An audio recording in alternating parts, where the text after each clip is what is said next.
In 1,5 minuut hoop ik u enthousiast te kunnen maken voor iets nieuws, moois, belangrijks in mijn leven. Ik heb namelijk voor het eerst een theaterstuk geschreven dat door een hele grote groep professionals wordt uitgevoerd. Met een onderwerp dat me na aan het hart gaat. En daarbij hoop ik maar één ding, dat u na het zien van dit videootje denkt, kom op, daar gaan we heen. Dr. Anders Down, gebaseerd op een waargebeurd verhaal.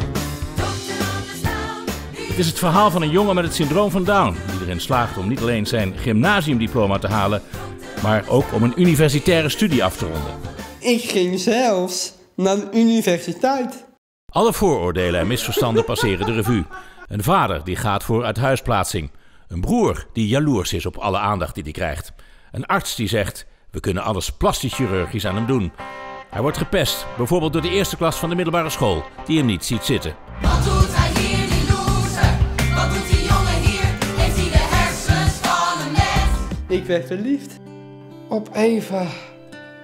Eén meisje neemt het voor hem op, vindt hem leuk, maar durft het uiteindelijk niet aan. Dit voelt zo slecht en zo gemeen. Ik kan wel wachten hoor.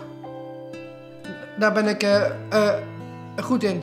Het wordt een hele bijzondere voorstelling. Veel video op de grote beeldscherm. En heel veel dans. Het is dance, veel lachen en af en toe een dikke traan. Het wordt een bijzondere voorstelling. Jazeker.